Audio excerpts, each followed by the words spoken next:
Hello, my name is Jamie, and today I am doing a book review on The Llama Who Had No Pajama by Mary Ann Hoberman, illustrated by Betty Fraser. So this book was very fun. As it says on the front, it's 100 favorite poems.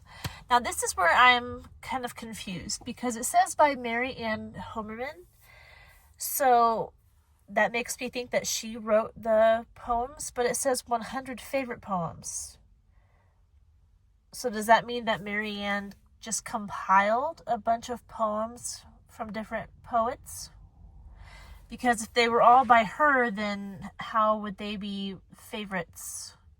I don't know. It says this is the back of the book. By Mary Ann Hoberman, winner of the National Council of Teachers of English Award for Excellence in Poetry for Children. There you go. So yes, these are by her. And I went through this with all four of my kids, ages ranging from 7 to 14.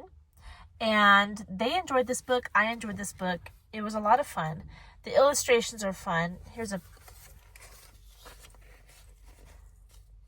page for you. You can see every page is illustrated, and the illustrations often, if not every time, kind of go in league with the poem. And some pages have one poem, some pages have two poems. A lot of pages have a bunch of like short poems together. But we really enjoyed this book.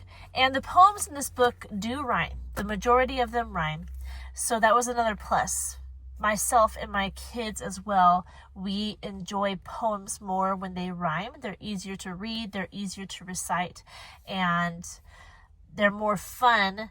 And that is what this book has, is poems that rhyme. It is not very long. It is 66 pages. Look at that. The last page has just one poem on it. So 66 pages long. It was published in 1998. So yeah, I don't have a lot to say about this book.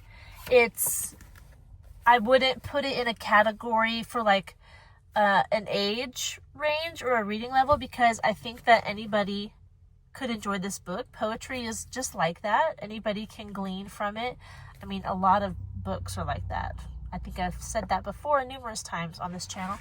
But specifically poetry, anybody can read and learn from it and relate to it. And a lot of poetry takes adults back to where we used to be as kids, remembering certain things. So the illustrations do appeal to a younger audience, I'll admit that, but the poems themselves, they could be for anybody. And they're not just one theme.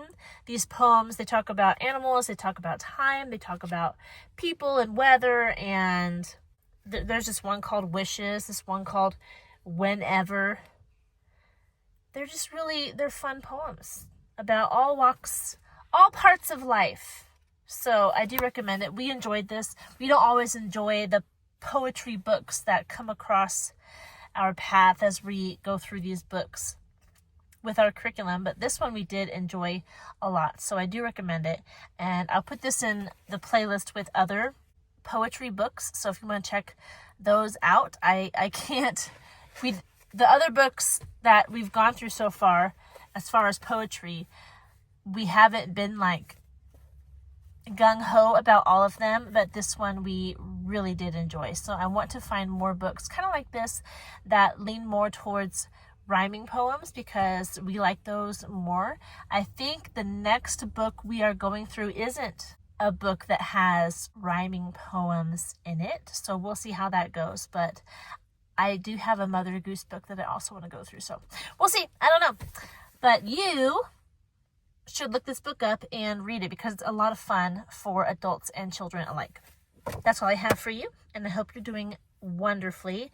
If you want to see more content like this, don't forget to like this video, leave a comment if you have a question, subscribe to this channel so you can see more of this content. But I will talk to you in our next video, and I'll see you then.